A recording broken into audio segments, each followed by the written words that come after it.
qui m'a surtout intéressée, c'était de faire ma peinture très intériorisée, mais qui, pour être vivante, cette peinture, il ne fallait pas qu'elle suive un courant donné. Moi, j'ai besoin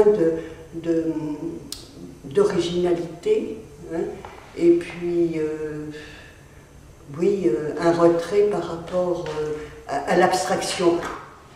L'abstraction, c'est le refus total, complet, de toute forme de monde extérieur. Mais quand même si le peintre l'ignore, il y a un contenu dans l'abstrait.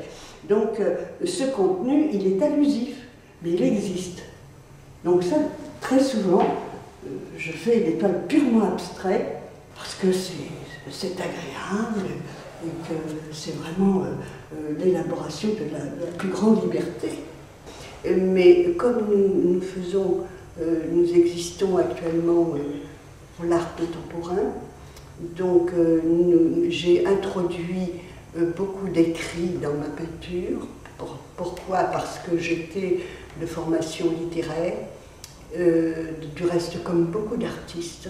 J'ai commencé effectivement par l'écrit, les journaux, parce que je ne suis pas la seule à avoir fait cela. Picasso l'avait fait, mais en collage. Et c'était absolument magnifique, ainsi que Braque. C'était des papiers collés à l'époque, etc. C'était vraiment super.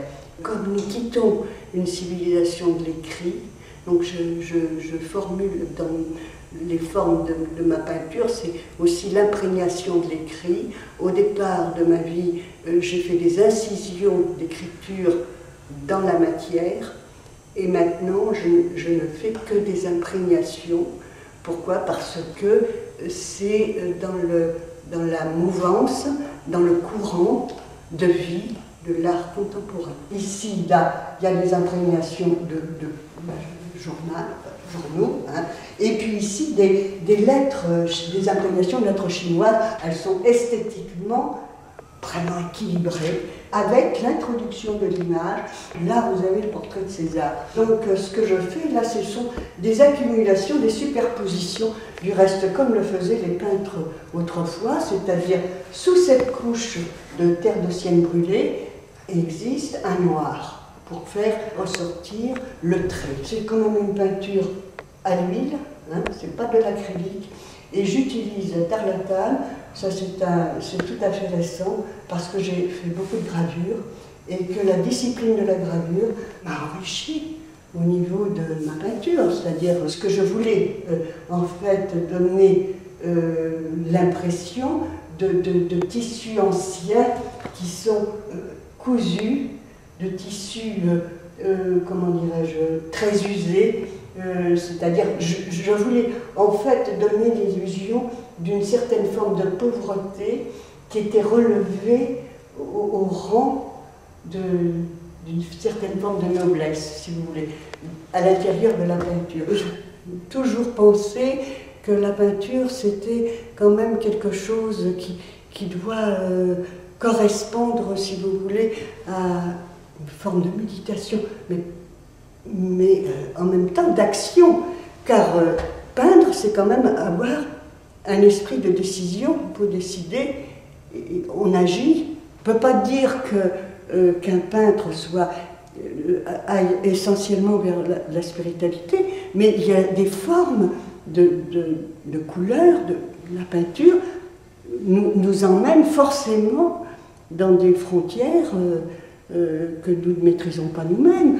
Nous arrivons, c'est comme un chant intérieur, à mon avis, c'est aussi une prière de... enfin, je ne veux pas aller aussi loin me prononcer, parce que, bon, je suis assez loin de tout cela dans la vie de tous les jours, mais en ce qui concerne la peinture, nous arrivons à un dialogue avec l'invisible. Ce dialogue avec l'invisible, c'est une attirance. Je ne sais pas pourquoi, mais ça c'est dans l'ordre des choses, je crois. Donc, ce que j'aime, c'est surtout les couleurs de chez Sennelier. D'ailleurs, vous utilisez des couleurs pures? Ah non. Je le mélange. Alors, j'ai un médium de chez Sennelier spécial, avec la poudre de marbre. Ça, c'est pour rendre la peinture mate. Je ne fais pas une peinture brillante. Hein. Pour un peintre, un vrai peintre, naturellement, il y a l'odeur. La peinture, c'est un attrait physique. Hein, parce que nous ne sommes pas des sculpteurs, mais pour la peinture, il faut beaucoup de force physique aussi. Donc, je vais vous montrer, si vous voulez bien, je vais vous montrer comment je fais. Alors voilà le trait, et voilà. Et donc dans la peinture, si vous voulez, voilà, il y a toujours ces petits bourrelets que je fais qui n'est pas courant. Voilà. Voilà. Vous voyez que ça va assez vite. Et en même temps, vous construisez. Alors ces bourrelets, ces petits bourrelets de peinture, c'est très rejoignent un peu la peau.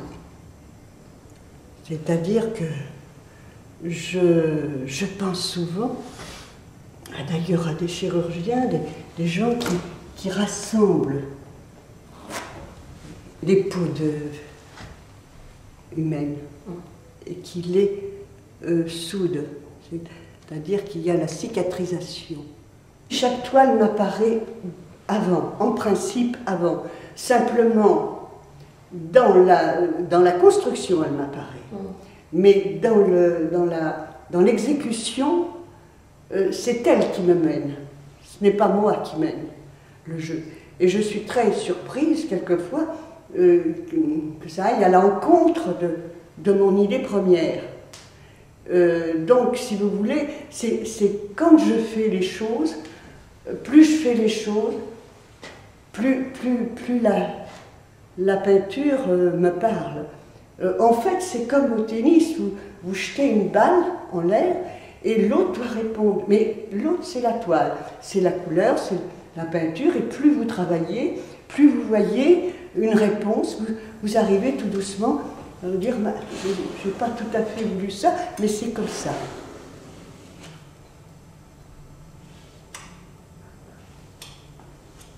C'est une histoire d'amour, mais pas que physique. Parce que si on pense physique, à ce moment-là, non, il y a une pensée, il y a la pensée qui est là, qui doit être vivante et qui doit ressurgir dans ce que nous faisons, dans le travail que nous accomplissons. Voilà. C'est aussi piéger le temps. Qu'est-ce que c'est qu'une œuvre? Une œuvre, c'est que la trajectoire d'une vie. C'est en fonction de la trajectoire de l'esprit de l'artiste qui jalonne cette vie, si vous voulez, qui est intéressante par rapport à tous les autres qui viendront bien après, les jeunes peintres qui viendront ramasser ce que nous disons dans notre peinture et s'en serviront à leur tour comme une balle de tennis pour pousser la création encore un peu plus loin. Car la création, c'est une filiation. Nous sommes un petit jalon d'un élément, d'une force. La création, c'est le seul moyen qu'on ait contre la mort. Voilà, c'est ce que Malraux disait. C'est une puissance, la puissance créative, c'est un moyen de stopper notre instinct de mort, si vous voulez. Il faut avoir le geste d'origine. Et ce geste d'origine, moi je crois quand même à la prédestination de ce côté-là. Il y a le travail, bien sûr, mais enfin, on est fait pour ça. Et puis, il y a aussi une autre formule. C'est Braque qui disait « Méfiez-vous, la fleur qui éclot tout de suite », ça c'est pour la virtuosité, les virtuoses du talent, il y en a partout en France, il y en a partout dans le monde du talent. Les gens, les jeunes, les vieux, ils ont du talent. Mais le style, c'est autre chose. L'expression intense, le coefficient de vie, c'est autre chose. Alors, il faut se méfier de la fleur qui fleurit tout de suite, Mais de la racine, la tige à la fleur, il y a toute une vie.